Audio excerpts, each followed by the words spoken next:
त्यांच्या धनंजय देशमुख त्यांची जी डिमांड होती बेसिकली तपासाचे बद्दल CIDने काय केलेलं आहे, SITचे हेडसोबत त्यांची मीटिंग करण्याची त्यांची ख्वाहिश होती.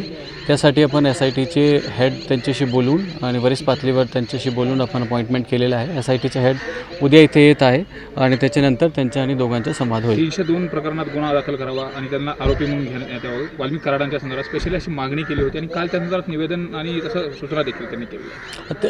तपासाच्याबद्दल मी काय म्हणू शकत नाही बिकॉज तपास सध्या CIDकडे इन्व्हेस्टिगेशनला आहे. मात्र या संदर्भात जबाब घेतल्याचं देखील समजतंय. जे धनंजय देशमुख यांनी आणि त्यांची संतोष देशमुखांच्या ज्या पत्नी आहेत त्यांनी देखील जबाबामध्ये वाल्मिक कराडांचं नाव दिले अशा पद्धतीची माहिती मिळते. तसं काय एक्झॅक्टली. परत तुम्ही तपासाचा विचारता. तपासाच्या बाबतीत सध्या बीड पोलीसकडे तपास नाही. SITचे हेड स्वतः इथे येत आहे आणि त्यांच्या तपासाच्या बाबतीत जे काही प्रश्न असतील ते विचार. मात्र पोलीस देखील मदत करताय. CIDच्या पथकामध्ये आपले लोक आहेत.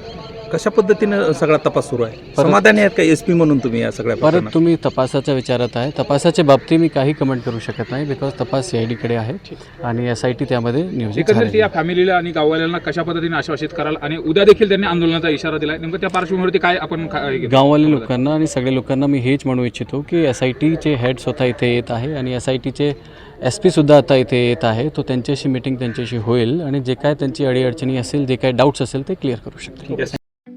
ठळक घडामोडींसाठी देशोन्नती न्यूज चॅनलला सबस्क्राईब करा आणि बेल आयकॉन प्रेस करा. मुंबई, पुणे, नागपूर, मराठवाडा असो का विदर्भ, राजकीय, सामाजिक, शैक्षणिक क्षेत्र असो का क्रीडा, सर्वच घडामोडीचे विश्लेषण पाहायला विसरू नका. फक्त देशोन्नती न्यूजवर.